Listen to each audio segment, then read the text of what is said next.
You need, 4, 5 sentries at any point in time. Otherwise, you're never allowed to escape.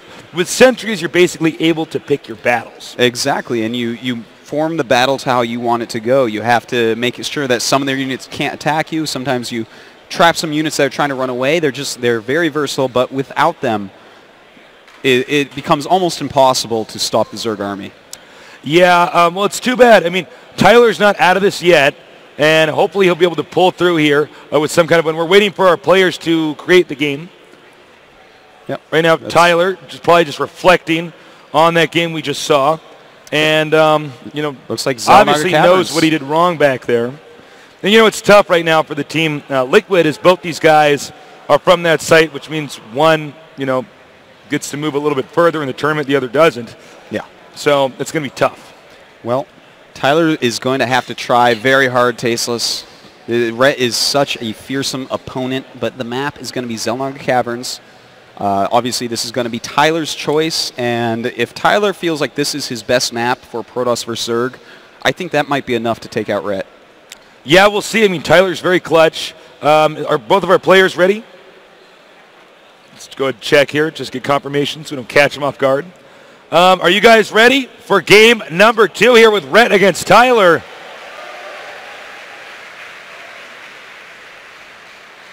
And we just have to change one setting on here. And we're going to just go in right now. So get ready, guys, for game number 2. You can start it. Okay. Game number 2 here with Tyler against Ret. Let's see if Tyler can come back or if Ret's going to close this out. Oh. All right, we're good. We're good. All right, the countdown is going. We're good. All is well. The game is loading, and we're going to get this underway here. Tyler against Ret. Down here in the bottom left is going to be Liquid Ret, a very good Starcraft 1 and Starcraft 2 player. And same story here for Liquid Tyler. Of course, he was playing Protoss in Starcraft 1. Ret played Zerg in Starcraft 1 played Zerg in Starcraft 1. A little bit of Terran versus Zerg. Yeah, both did not enjoy that mirror matchup. Both ex-pro gamers of the pro team Istro in South Korea. Amazing players moving over to Liquid. Liquid has so many good players down at this event. Yeah, they're a very solid team. You got to give them a lot of respect. One of the oldest StarCraft teams there is. It truly is. Well, it looks like Tyler going to go ahead with his standard, walling in, playing a 1 base, but really you never want to forge expand on this map. If your opponent makes one roach, you need something like 7 cannons to block every angle that he can attack you from. Look at the berth there. If you see this expansion, look at all the surface area you have to cover here for defense, as well as the ramp over here. So you want to be careful. I don't even know, though, if 3-warp gate expand is going to be that good either. This is one of the main maps that really the Roach Ling attack works the best on because, as you pointed out, that is a huge area, Tasteless.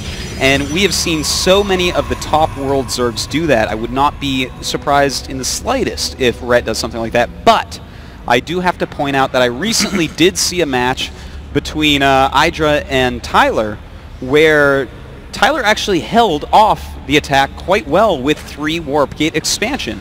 That's why he makes all those stalkers right as he expands, as opposed to something like a robo, as opposed to hallucination. He doesn't overmake his sentries. He gets enough stalkers out there that he can actually hold it with the correct building placement. Looks like the probe, excuse me, the probe is going to come down here, try to deny this hatchery, and will be denied on that. Hatchery first play. This is, well, not hatchery first. I guess there is a pool being made, but it's the gasless expansion. So, once again, 4-gate would actually be pretty good against this. Again, slow lings, you can actually just make stalkers and go ahead and kill them all. Do you think Tyler has the ability to do that? Is he one of his strategies he uses? Because, in StarCraft 1, something like a 4-gate or something comparable to that is something Tyler didn't seem to want to do when I played him in training games, when I talked to him about the game. No, if he has a match that he's planning, like a best of 3 that's a week later or something, he might mix something like that in. But in a tournament like this, you normally won't see him do such a move. As you said, he just does not prefer that. He wants to play a macro game. He wants there to be as many decisions as possible. And for the most part, that works out very well for him. The problem is, if you're playing a macro game, I mean, Ret is one of the last people on Earth I would want to actually play a macro game against. Right.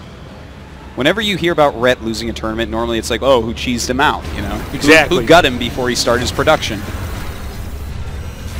Well, he's sending the first Zealot in Starcraft. This is to try to make the Zerg make as many Zerglings as possible before he turns around.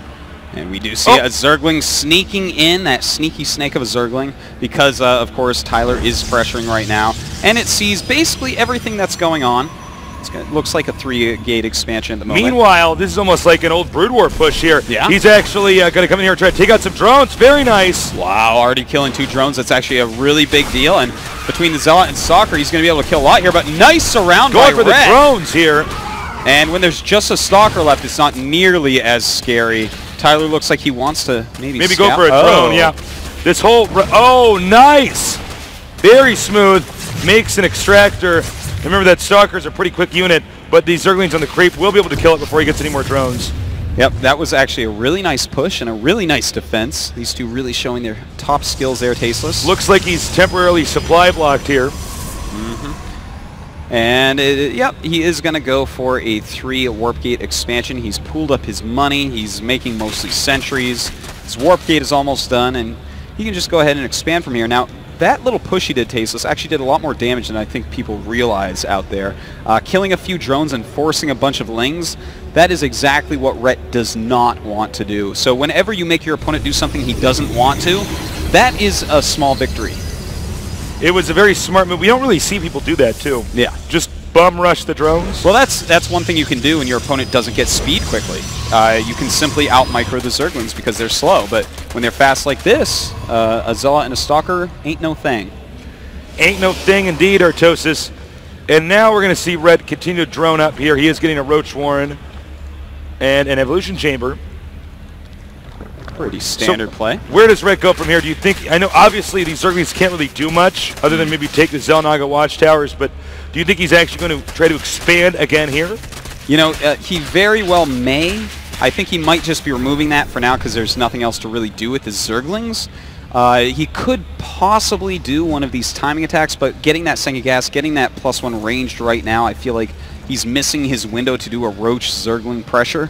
So I think we are going to just see another expansion go up pretty soon, and maybe a little bit more tech as well. Well, if you notice, it looks like he would actually be prepared for a Roach Zergling rush for the number of Stalkers he has in this case. So, well, Tyler's one of the Protoss that can truly hold that build. He's really figured out the ins and outs of it.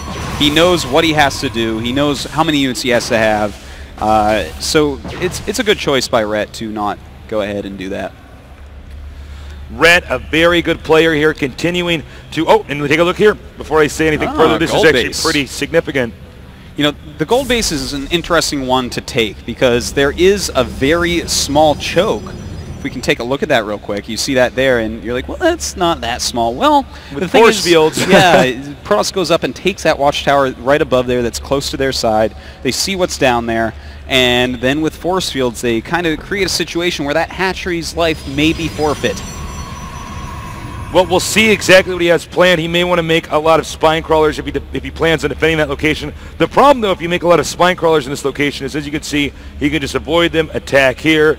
He can go down John's common knowledge hallway all the way around here. Well, I don't think he'll do that because that would be quite a way to go. But point being is that you know he's got a lot of other options. He does. He does. But, you know, StarCraft is a game of options, and the longer you play a game out, the more options you get, the more decisions you have to make, and that's what these two want to do, man. These guys are experts in every sense of the word.